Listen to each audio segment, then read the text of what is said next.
Muy bien, en este video vamos a ver un ejercicio sobre pérdidas menores en sistemas de tuberías. El problema dice lo siguiente.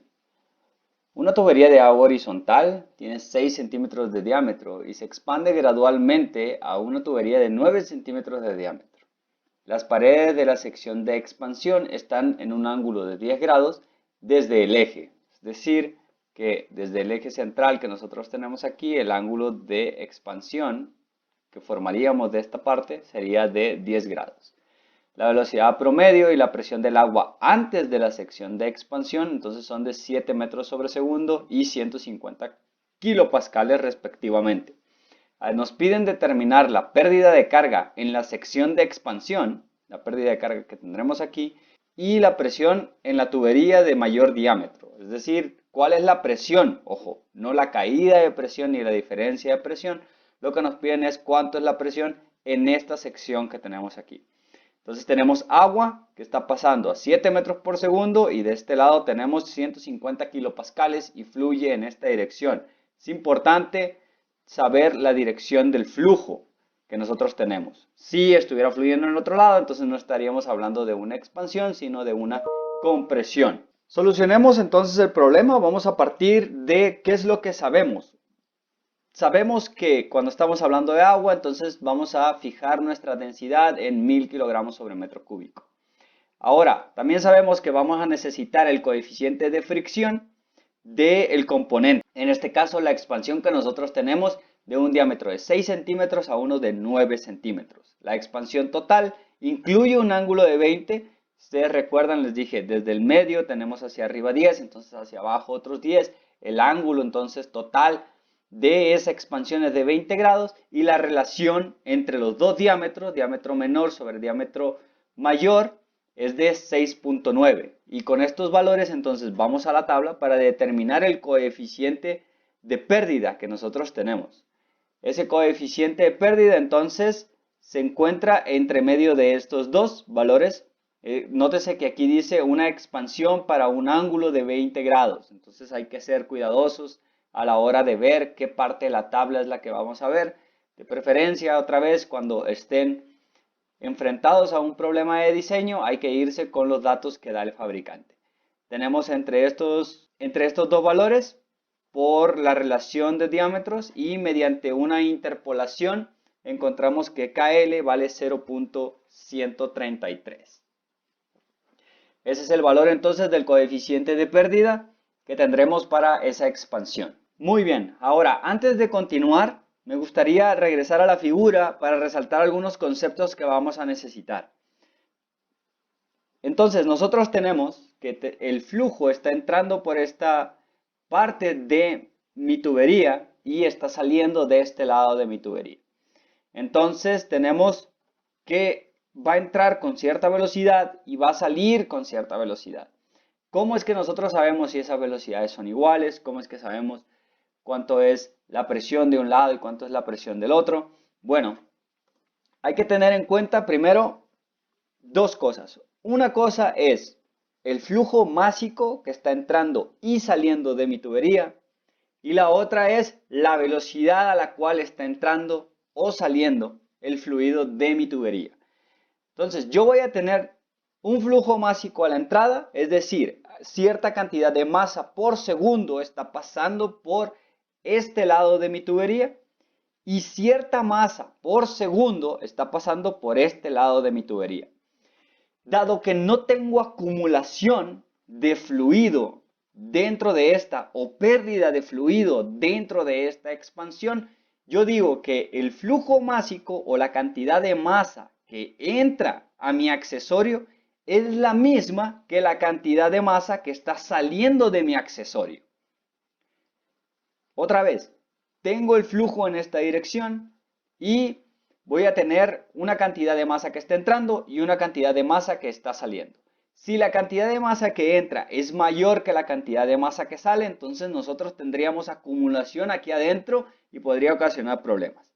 Si la cantidad de masa que entra es menor que la que sale, entonces esto no está completamente lleno, el flujo entonces no está completamente desarrollado, podríamos decir. Entonces, Dado que considero un flujo que está completamente desarrollado, que no tengo acumulaciones dentro de mi accesorio, entonces digo que la cantidad de masa por segundo que está entrando es la misma cantidad de masa por segundo que está saliendo. Esto no quiere decir que mi velocidad 1 y mi velocidad 2 vayan a ser iguales. De hecho, dado que el flujo másico de entrada y el flujo másico de salida son iguales, implica que las velocidades tienen que ser diferentes. ¿Por qué? Porque yo tengo la siguiente ecuación. Entonces, si yo quiero saber cuánto es la cantidad de masa que está entrando a mi accesorio, entonces tengo la densidad de mi fluido por la velocidad a la que está entrando, multiplicado por el área a la cual está entrando. Y esto es en donde aparece entonces el cambio de velocidades. Si estas dos son iguales, entonces quiere decir que estas dos son iguales, que la densidad, que es la misma, es el mismo fluido que está entrando y que está saliendo, por la velocidad, por el área, tienen que ser iguales tanto a la entrada como a la salida. Entonces lo que me tocaría hacer es despejar cuánto es la velocidad 2, dado que tengo diferentes valores de área. Y una vez que hemos definido que el flujo másico va a ser igual tanto a la entrada como a la salida del accesorio, entonces puedo llegar a una ecuación en la cual digo que la velocidad 2 es igual al área 1 sobre el área 2 multiplicada por la velocidad 1. Dado que del área 1 al área 2 son circulares y lo único que cambia es el diámetro de cada una de ellas, pues me quedo únicamente con esa parte de ahí y obtengo entonces que la velocidad a la salida del accesorio o la velocidad que yo tengo en la parte de la tubería con mayor diámetro es de 3.11 metros sobre segundo. Pasé de 7 metros por segundo a la entrada a 3.11 metros por segundo a la salida. Y esto me garantiza que la cantidad de masa que está entrando es la misma que está saliendo. Una vez entonces que nosotros hemos calculado cuánto es la velocidad a la salida, que es algo relativamente sencillo de hacer, entonces lo que podemos hacer es calcular cuánto es la pérdida de carga debido al accesorio, HL. Otra vez hay que tomar en cuenta entonces cuál es la dirección del flujo. Una vez que sabemos cuál es la dirección del flujo, entonces sabemos cuál es la velocidad que nosotros vamos a tomar. Si a la entrada del accesorio o a la salida del accesorio. Tenemos el coeficiente de pérdida que ya hemos calculado, multiplicado por la velocidad de la entrada, dividido 2 veces la gravedad. Y nos da que la pérdida de carga es de 0.333 metros. Esta pérdida de carga otra vez es debido a ese accesorio que yo tengo que expande mi tubería pasándola de un diámetro de 6 centímetros a un diámetro de 9 centímetros. Ahora, lo que nos están pidiendo es cuánto es la presión a la salida del accesorio o cuánto es la presión en la sección de tubería que tiene mayor diámetro. Para esto entonces tenemos que hacer la ecuación, tenemos que escribir la ecuación de conservación de la energía, tomando en cuenta que tenemos dos diferentes diámetros y que la energía se debe de conservar a ambos lados. Partimos entonces de esta ecuación general, la cual voy a describir cada uno de los términos que están involucrados. Del lado izquierdo, todo lo que tenga subíndice 1, estamos hablando de la entrada de mi tubería o la entrada de mi accesorio, la parte que tiene el menor diámetro. Y tengo que, esto corresponde a la presión que nosotros tenemos a la entrada del accesorio multiplicado por la energía cinética de la entrada del accesorio más la altura que tiene la entrada. Y si nosotros tuviésemos una bomba del lado izquierdo, entonces estaríamos agregando también cuánto es la carga que aporta esa bomba a todo el sistema. Esta otra vez es la ecuación general. Obviamente hay cosas que no tenemos y que tenemos que ir descartando. Del lado derecho, de la parte en donde nosotros tenemos el diámetro mayor, también tenemos una carga relacionada con la presión, tenemos una carga relacionada con la velocidad o con la energía cinética que lleva ese fluido, una carga debido a la altura que tenga esa sección de tubería Y también tendríamos, bueno, si tuviésemos una turbina que estuviera provocando, que estuviera absorbiendo energía, entonces también la tendríamos que poner de este lado. Y también tenemos que agregar nuestras pérdidas debido al componente que nosotros tenemos. Ahora, otra vez, no tenemos todo. De hecho, lo primero que nos dice el problema es que tenemos una tubería de agua horizontal. Entonces, si es horizontal, Z1 y Z2 son iguales y por lo tanto las podemos eliminar de nuestra ecuación. No nos menciona ni que tengamos bomba y tampoco nos menciona que tengamos una turbina. Entonces, dado que no están dentro de mi sistema, los paso a eliminar. Y con lo único que me quedo es entonces con esta ecuación que tenemos aquí, en donde estamos incluyendo la energía o la carga que está relacionada con las presiones que hay dentro de esas tuberías, con la energía cinética del fluido que está antes y después del accesorio y con la pérdida que nosotros tendríamos debido al accesorio. Estos coeficientes de aquí, alfa 1 y alfa 2, se le denominan coeficientes de corrección a la energía cinética. En este caso, nosotros los vamos a tomar como 1.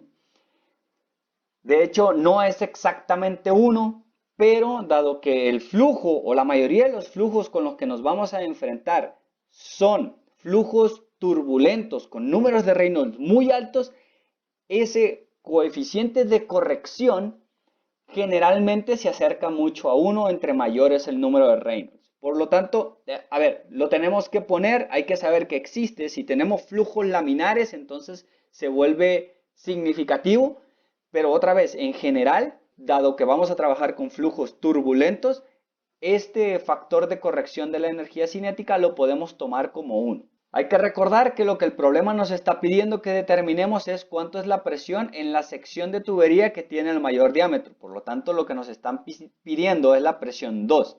Hay que despejarla entonces de la ecuación y nos quedamos con esta que viene aquí, en donde tenemos que la presión en esa sección es de 168 kilopascales. Una cosa muy importante que hay que notar es, a nosotros lo que nos está dando es que la presión a la salida del accesorio, donde nosotros tenemos el diámetro de tubería mayor, es más grande esa presión que la presión a la entrada, lo cual puede parecer extraño, dado que en general, conforme el flujo se va moviendo, va perdiendo presión.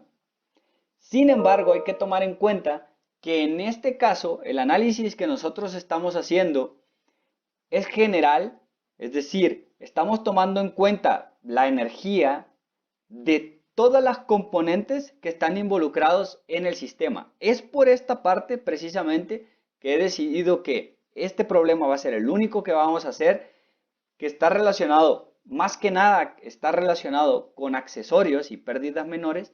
Sin embargo, para poder hacer un análisis completo, necesitamos saber estas ecuaciones de aquí. Necesitamos saber cómo podemos escribir y cómo podemos deducir ecuaciones de conservación de la energía que vienen en la siguiente unidad. Por eso esta parte la voy a dejar aquí. Nos vamos a ir a la siguiente unidad y voy a explicar absolutamente todo lo que está relacionado con las ecuaciones de energía. Vamos a pasar a la ecuación de Bernoulli y entonces nos vamos a regresar a la parte de accesorios. Es decir, la parte de accesorios la vamos a tomar en la siguiente unidad o la vamos a retomar en la siguiente unidad. Sin embargo, otra vez es importante que conozcan los conceptos. Esta particularidad que tenemos en la cual después de nuestro accesorio tenemos una presión mayor que antes del accesorio es debido a que nosotros estamos convirtiendo energía cinética en energía por presión. Y esa energía cinética que nosotros tenemos, que pasamos de una velocidad de 7 metros por segundo a una velocidad 3 y algo metros por segundo, entonces parte de esa energía se convirtió en presión. Y es por eso que obtenemos un valor de presión mayor después del accesorio que antes del accesorio. Como les menciono, y ya nada más para finalizar, entonces esta parte la voy a dejar hasta aquí. Es complicado tratar de explicarlo cuando no hemos visto muchos conceptos todavía. Sin embargo, con la parte que es importante que se queden es con la de la pérdida de carga debido al accesorio, cómo es que se calcula, y ya después en la siguiente unidad, a partir del siguiente video, estaremos viendo cómo es que nosotros podemos escribir las ecuaciones de energía, cómo podemos determinar la ecuación de Bernoulli, y regresaremos entonces a incluir todas las pérdidas que nosotros tenemos en nuestra tubería dentro de la ecuación de Bernoulli para completarla. Nos vemos en el siguiente.